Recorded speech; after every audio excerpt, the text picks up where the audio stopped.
come back just a little bit, right there. You always want to make sure that they're nice and relaxed whenever you're measuring them out, because if they sit up to meet you whenever you're measuring them, and then you turn out the lights and they get comfortable and they relax back, your measurement's going to be off. So you always want to make sure they're nice and relaxed. And you still have your occluder, right? Mm-hmm. Okay. So do you have any family history of diabetes, glaucoma, anything like that? No. Okay. So the reason I asked, obviously, is because there are 2 different modules, as you all know, right? Mm-hmm. Do you all know the difference between the 2 modules? Okay. So the very first one, let's look at this first. So you see here how you have PERG manual and PERG fixed. Mm-hmm. For now, we are always going to go into PERG fixed, okay? Yes. So we choose that one, we click on new test. Now, the very first thing we'll talk about are the 2 different protocols. Oh, you see here how this says concentric field and contrast sensitivity? Mm-hmm. Concentric field is your macula protocol.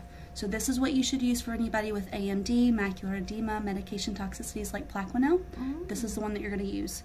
Your patients who come in that have glaucoma or diabetic retinopathy, you're going to choose contrast sensitivity. Okay, mm-hmm. So you always want to make sure that you're choosing which one. Be very careful because it's preset to concentric field. So if you're testing a patient with glaucoma or diabetes, you're going to actually test them on the wrong one if you don't change it, okay?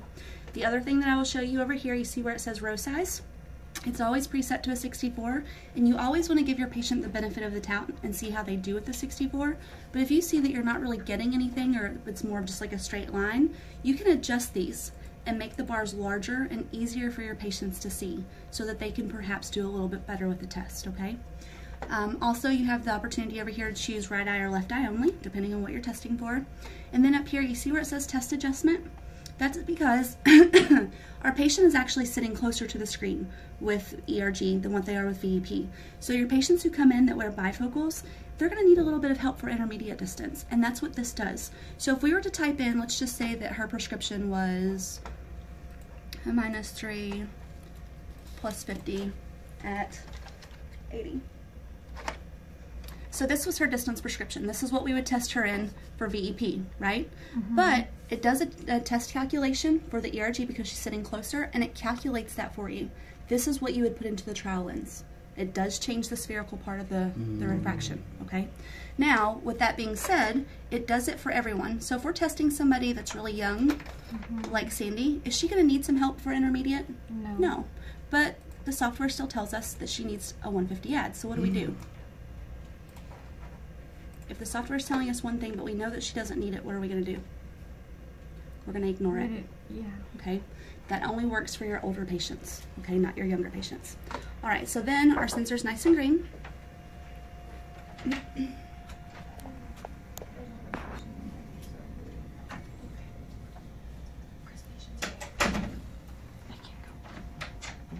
Okay, so Sandy, when the test starts, you're gonna see some horizontal bars on the screen. There will also be a little red target right in the middle. I want you to look toward that little red target, but take in the whole screen just like you're watching TV.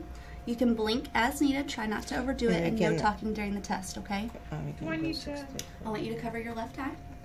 We're going to click on Run Test. This does not give us a demo, so it goes straight into the test. Blink your eyes a couple times and look straight ahead.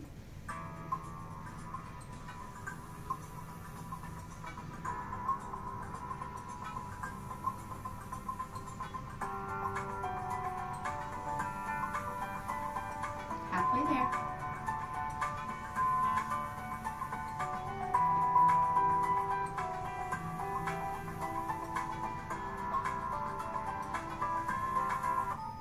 Okay, so what we're looking for here are 3 sinusoidal peaks on the screen. This is what a normal, healthy ERG looks like. Now keep in mind, some of your patients are going to have a lot of pathology because that's why you're testing on patients with pathology, so their waveforms may not be this pretty. But as long as you can see something here, you know, some type of pattern or waveform, you're going to go on. If you see that this is more of a straight line and that you're not really getting anything, that's when we would cancel out of this one and go back and adjust the bar size. But since she's nice and normal, we're going to say yes. And now we're going to do the 16-degree test. So keep that left eye covered for me.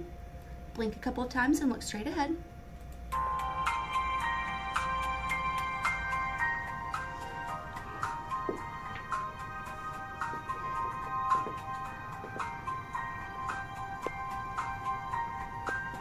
Halfway there.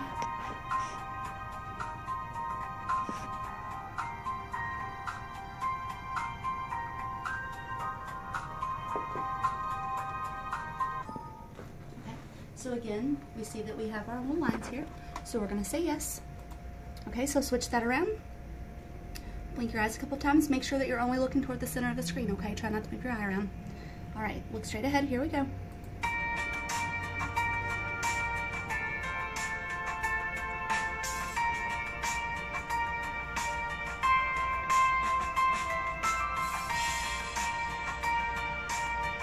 Halfway there.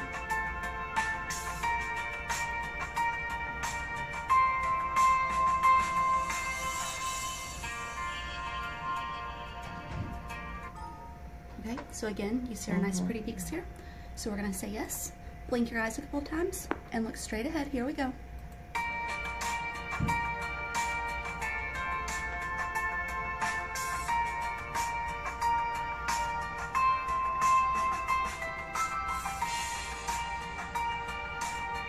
Halfway there.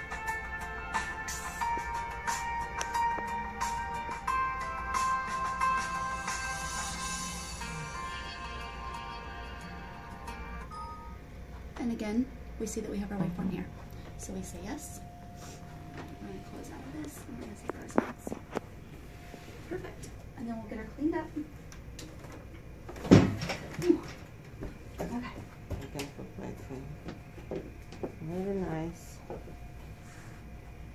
So whenever we take these off, we're going to press back on this, and we're going to slide it out. It works kind of like a phone jack.